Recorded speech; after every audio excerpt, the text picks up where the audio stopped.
Hi everyone, welcome to week 2 of English 101. I'm Miss Urbano, officially meeting you today, other than my little intro video I sent you last week.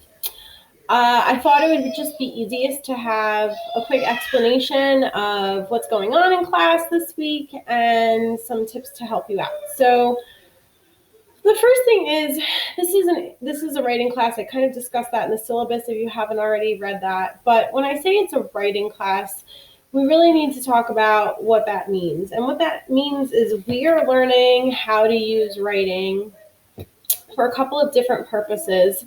First and foremost, we're learning how to use writing to communicate our thoughts and ideas in response to others' thoughts and ideas.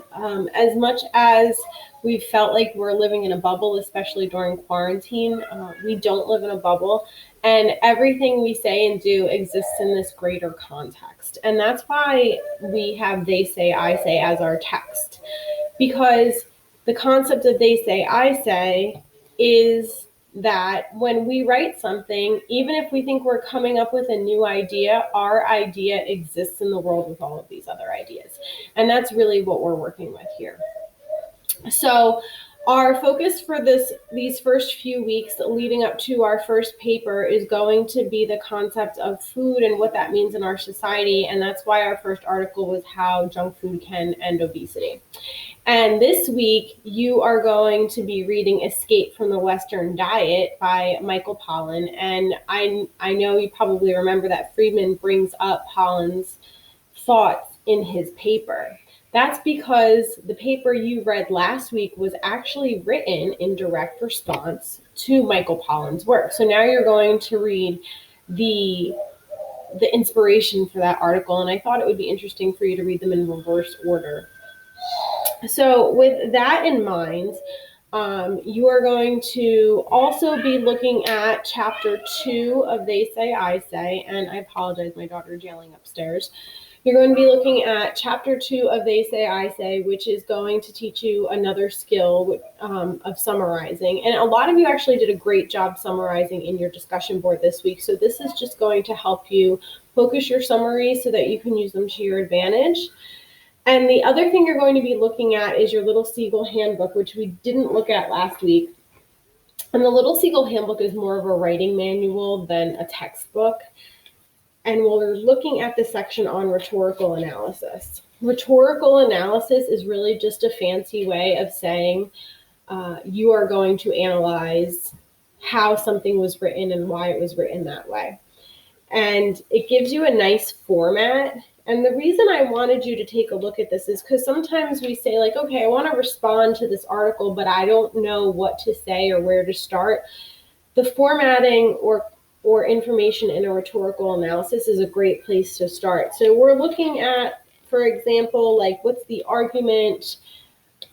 Why is that argument being made, and how does the writer support that argument? And then, what is my response to that argument? Because that's also very important. So that's what you're going to use your reading in the Little Seagull Handbook to help you with, okay? So we're starting with reading Escape from the Western Diet, which is our response to how junk food can end obesity. And you're also reading They Say, I Say, chapter 2, and the Little Seagull Handbook, pages 49 to 53. All of this is going to help you prepare for our next discussion board post. So a note on our discussion board post, I have to say that for our first week, you guys did an amazing job with our discussion board this week. This is our main way of interacting because we're not having class in person. And I really enjoyed reading your responses to the first article that we read. And I hope that this leads to even more conversation, quote unquote, in our class. So just a few notes.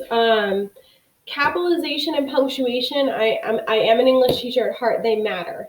The reason they matter, though, is because if you don't use punctuation correctly, it actually interrupts the flow of your ideas, and it becomes really hard as a reader to understand what you're emphasizing.